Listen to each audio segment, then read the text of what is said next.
One of the things, too, at the end of the book of Mark, Mark is written, we said, to the Romans, okay, probably to a Roman church. Peter in Rome, we're saying, 65 early. Mark's an early gospel. The other gospels, Matthew and Luke, later, probably priority of Mark kind of thing. Possibly, there's debates on this. Some people put Matthew first, but a lot of people put Mark first. But what's interesting is Mark does seem to have a Roman flavor. We noticed that from some of the vocabulary, from some of the themes and other things, and Peter being in Rome along with Mark at this time. And what's interesting is the centurion in chapter 15, verse 39.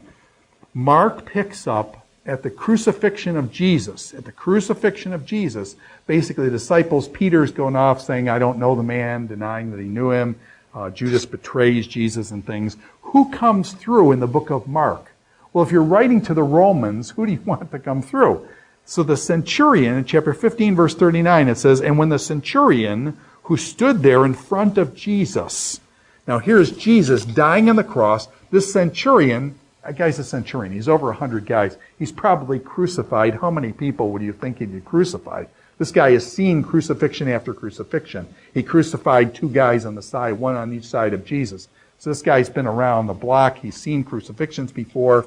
And Jesus then cries out, and it says, who stood there in front of Jesus, heard his cry, and saw how he died.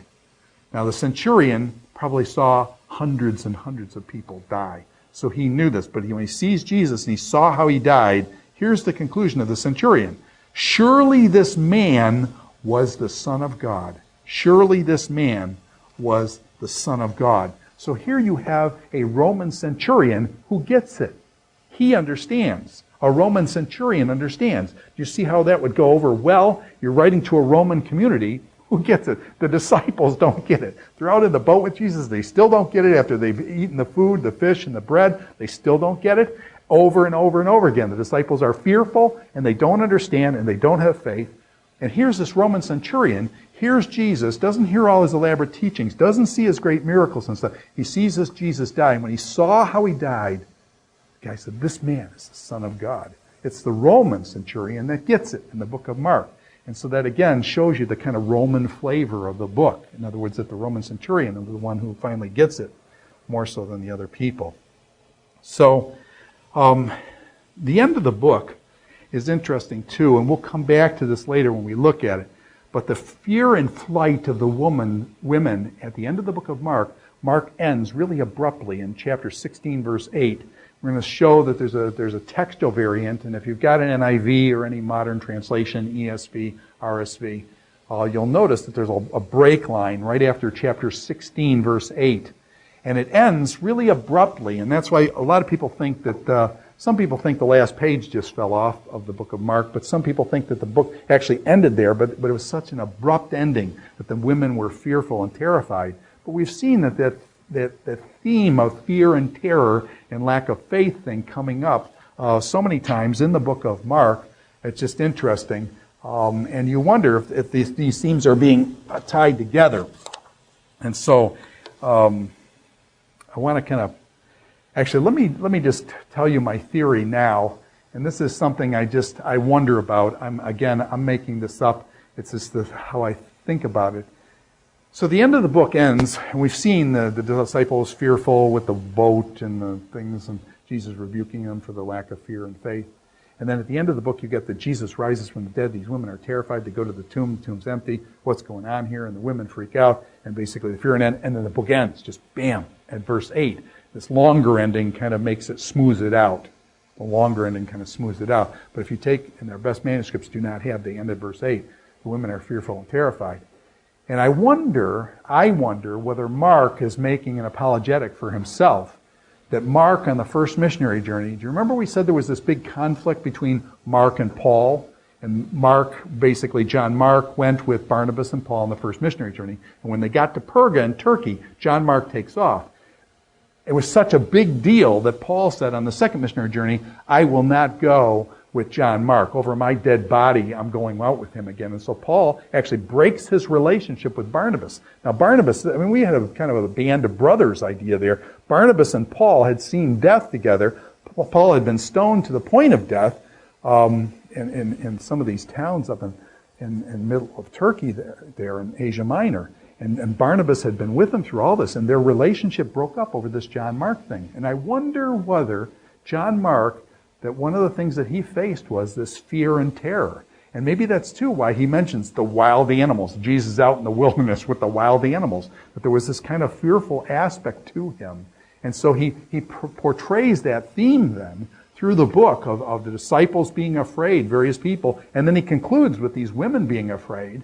And so I wonder if this is kind of a polemic or an apologetic for Mark for why he quit on the first missionary journey, that he himself was afraid, but that's not so atypical because the disciples themselves were afraid. The disciples, the 12, were afraid many times, and Jesus rebukes them for being afraid and for not having faith. And Mark himself then, first missionary journey, it's possible that he was terrified too, and that's why he comes back to Jerusalem and things. So that's just a theory, hypothesis that's way out here, possibly not. But I also wonder if that's from Mark's perspective, the author, possibly the author reflecting his perspectives, his gestalts, and the way he looks at things. I wonder, too, whether the community to whom he's writing, the Romans, we're talking Nero's coming up, possible persecutions in Rome and things, and Mark is seeing this stuff and that realizing that many of the Roman Christians themselves were terrified at this point in their existence. And so they were fledgling, they were under Judaism. They were the Nazarene sect under Judaism. And as they became to be distinguished away from Judaism to become Christians, a separate religion, not under Judaism, but their own separate religion, that some of these people were terrified. They were afraid. And so Mark reflects that in the community that, hey, you people in Rome, you're terrified. You don't know what's going to happen. And this is possibly before Nero burned the city down and blamed it on the Christians and stuff, and the Christians were killed as a result of Nero's Neronic persecution. This is probably possibly very well likely before that, but the people are fearful in Rome. And so Mark picks up these themes because of the audience to whom he's writing. So all I'm trying to do here is this, and actually just see what I'm doing. These are conjectures on my part, I think, but what I'm trying to do is show you how the author plays into this inspired text and how the audience plays into this inspired text. And so both from the author and the audience to whom he's written, this notion of fear and trembling in following Jesus and not having enough faith is those are big themes for Mark and his community that he's writing to. And I think whenever you read literature, you've got to ask, and I know a lot of people in our culture now don't ask much about the author. And so the author is kind of dismissed, and we say, well, we don't know who the author is, and they give up too easily on that. I think there's rich insights can come from knowing the author. And the better you know the author, it's kind of like books today. The better you know the author, you can understand. There's all sorts of things going on in those books because of the author and who he is. And also the audience. The author and the audience, both of those are really critical. And I think with both of those, if you understand the author and the audience, it enriches your reading and how you're reading, your hermeneutic of how you understand what the text means. So, the centurion, again, going back there, but now,